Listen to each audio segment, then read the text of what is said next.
Hello les amis, je vous accueille pour un nouvel épisode d'Aesop et si on en parlait. Et aujourd'hui, j'ai voulu faire quelque chose d'un petit peu spécial.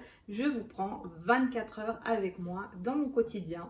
Alors, c'est le printemps, c'est la saison du renouveau. Au printemps, on a envie de faire des nouvelles choses, on a envie de modifier un peu ses habitudes, son style de vie, etc.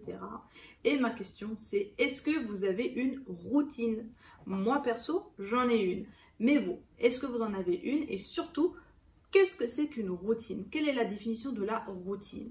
Alors, la routine, c'est un ensemble d'actions, de petites actions que l'on fait de manière mécanique. C'est aussi un ensemble de pensées, de préjugés et d'actions qui peuvent nous empêcher d'aller là où l'on veut aller. Alors, vous le prenez de quelle manière? Moi, perso, je le prends plutôt d'une bonne manière. Je pense qu'on peut avoir de bonnes routines qui nous permettent de devenir la personne que nous voulons être. Des routines qui nous permettent en fait d'atteindre des objectifs qu'on s'est fixés sur le long terme en faisant de petites actions tous les jours pour aller dans ce sens-là. J'ai remarqué que parfois, en tant que chrétien, on a tendance à se focaliser sur les choses de l'esprit, considérant le reste comme pas spirituel, donc quelque part pas digne d'intérêt. Moi, ce que j'aimerais aujourd'hui, c'est vous sensibiliser en fait à tout ce que nous faisons dans notre quotidien et au fait que nous sommes un être pluridimensionnel.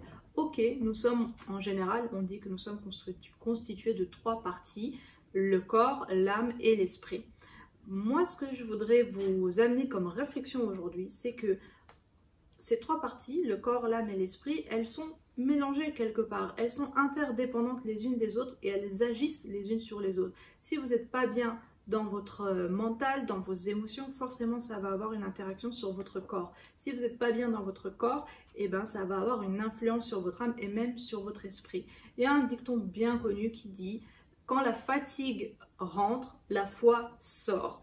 Et je trouve ce dicton particulièrement vrai et juste. Et je trouve que c'est important de se focaliser un petit peu sur la partie peut-être un petit peu plus pratique de notre foi et comment nous la vivons au quotidien.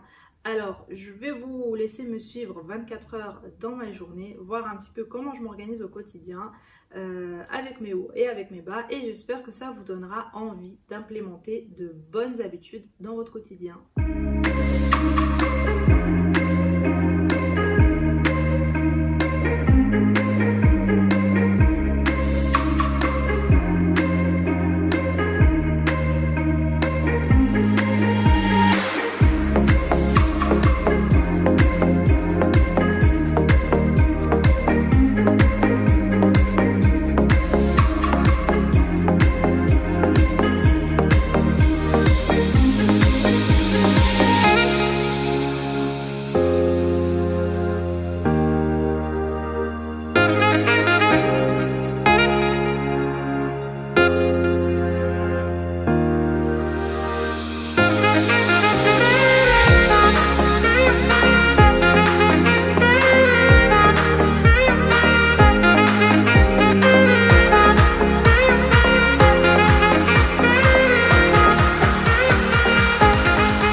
Voilà les amis, ça ce sont les choses que j'essaye de faire dans mon quotidien. Ça peut varier d'une journée à l'autre, évidemment. Des fois j'y arrive, des fois j'y arrive pas. J'essaye de ne pas me frustrer quand je n'y arrive pas et de me dire que je ferai mieux le lendemain. On ne peut pas être 100% équilibré tout le temps. Il y a des jours où il y a des imprévus, il y a des jours où il y a des choses qui ne vont pas, il y a des jours où on n'a juste pas la force non plus.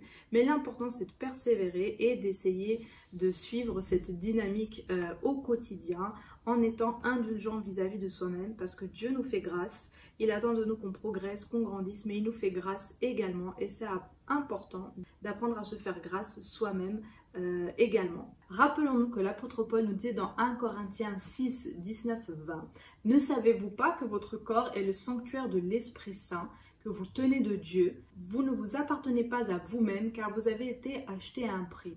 Glorifiez donc Dieu dans votre corps. » Alors, nous ne pouvons pas faire n'importe quoi de notre corps, ni de notre pensée, ni de nos émotions. C'est important de prendre soin de tout ça, de tout ce que Dieu nous a donné afin de le glorifier dans notre vie de tous les jours. Je vous remercie d'avoir suivi l'émission, notre 4e émission, et je vous retrouve très bientôt, le mois prochain, pour un nouvel épisode de Et si on en parlait. À très bientôt.